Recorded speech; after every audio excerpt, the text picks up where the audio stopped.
Hello বন্ধুরা, আপনারা সবাই কেমন আছেন? আশা করি সকলে ভালো আছেন। আজকে আমরা পেঁপে নিতে চলে আসছি, আর পেঁপে নিয়ে আমার জীবনে অনেক কাহিনী আছে যেগুলো আজকে আপনাদের বৃত্তান্তভাবে শোনাবো। আমি এই বছর প্রায় 1 বিঘা জমিতে মরিচ চাষ করেছি, কারণ এর আগের বার যেহেতু মরিচের দাম অনেক ভালো ছিল তাই ওই আশায় লাগিয়েছি। কিন্তু কথা হচ্ছে যে হচ্ছে গিয়ে এবারে যদি মরিচের দাম না পাই তাহলে কি হবে। এর জন্য আমি বিকল্প বুদ্ধি হিসেবে ভাবছি যে পেঁপে চাষ করব। পেঁপে মরিচ দুইটাই একসাথে চাষ করব, একটাতে লস খাইলেও যেন আরেকটাতে লাভ করতে পারি। কিন্তু টাকার অভাবে আমি পেঁপের চারাগুলো নিতে পারতেছিলাম না, কারণ পেঁপের এক পিস চারার দাম প্রায় 30 টাকা। যদিও আমার কাছে 28 টাকা করে নিয়েছে, কিন্তু সেটাও আমার জন্য অনেক বেশি। আর এখানে দেখেন এই চাচাটা পেঁপের চারাগুলো কি সুন্দরভাবে সাজিয়ে দিচ্ছে। যেহেতু পেঁপে চাষ করা আমার একটা স্বপ্ন ছিল, এজন্য হাতে টাকা আসার সাথে সাথে আমি নার্সারিতে চলে যাই পেঁপে চারা কিনতে। আর সেখানে গিয়ে আমি বাছাই করে চারাগুলো নিয়ে আসি, কারণ যে কোনো জিনিস দেখে শুনে নেওয়াই ভালো। তো ফাইনালি আমরা পেঁপে চারা তো বাড়িতে নিয়ে চলে আসি। তারপরে আমরা পেঁপে জমিতে ফরোয়ার্ন দেওয়া শুরু করে দিই, কারণ হচ্ছে যে পেঁপে চারাতে খুব সহজেই পোকামাকড় আক্রমণ করে। এজন্য পেঁপে চারা জমিতে লাগানোর আগে ভালো করে ফরোয়ার্ন দিয়ে নিতে হয়, যাতে করে পোকা আক্রমণ করতে না পারে। আর এখানে যে দাদাটাকে দেখতে পাচ্ছেন, সেই দাদাটা অনেক পরিশ্রমী, সে প্রায় আমার কাজে হেল্প করে।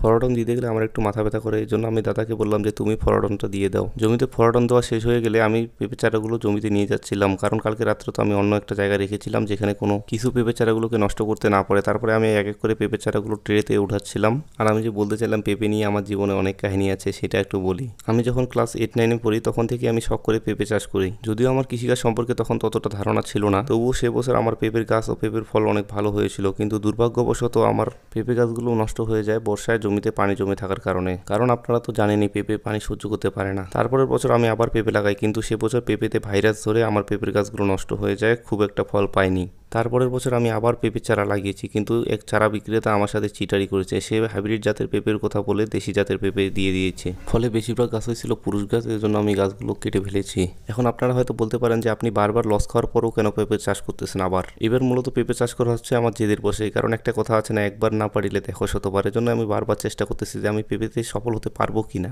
এর শেষটা আমি দেখেই ছাড়বো, মানুষ পারলে আমি কেন পারবো না। তো এই হচ্ছে আমার পেঁপে চাষের গল্প। এবার দেখেন আমি পেঁপে চারাটা কিভাবে মাটিতে রোপণ করতেছি। প্রথমে আমি পেঁপে চারাটা থেকে টপটা খুলে ফেললাম, তারপরে আমার প্রস্তুত করা মাটিটাতে গর্ত করে পেঁপে চারাটা বসিয়ে দিলাম।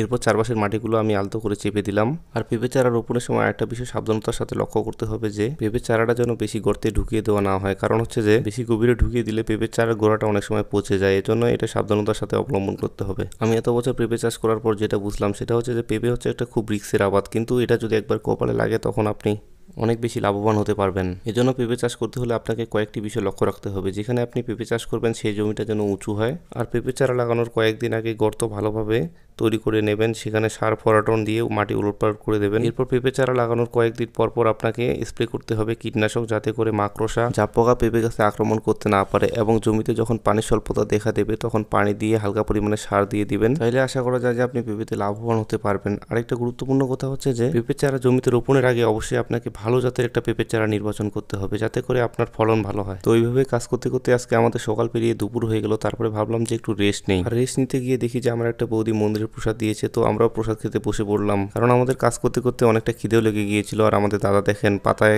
কতগুলো খিচুড়ি নিয়ে খেতে বসছে। এরপরে দেখি এদিকে কিছু ছোট পোলাপাইনও প্রসাদ খেতে বসে পড়ছে। তো প্রসাদ খাওয়া শেষ হওয়ার পর আমরা একটু রেস্ট নিয়ে আবার চলে গেলাম আমাদের জমিতে। তারপরে সেখানে গিয়ে আমি চারায় থাকা টব ও পলিথিনগুলো কুড়িয়ে নিচ্ছি, কারণ এগুলো জমিতে থাকলে জমির অনেকটা ক্ষতি করবে। কারণ আপনারা তো জানেন পলিথিন মাটিতে সহজেই পচে না, এজন্য মাটির পুষ্টিগুণ উপাদান নষ্ট হয়ে যায়। তো এইভাবে অনেকক্ষণ ধরে পলিথিন ও টবগুলো কুড়ায় কুড়ায় ফেলায় দেওয়ার পর আমি বাড়িতে চলে আসলাম আমাদের গরু ছাগলগুলোকে একটু দেখতে। তাই এদিকে এসে দেখতেছি ছাগলগুলো আমার কি সুন্দর পুকুরের ধারে ঘাস খাচ্ছে। বনে যেভাবে তৃণভোজী প্রাণীরা ঘাস খেয়ে বেড়ায়, ঠিক সেভাবে ঘাস খেয়ে বেড়াচ্ছে, দেখে মনটা ভরে গেল।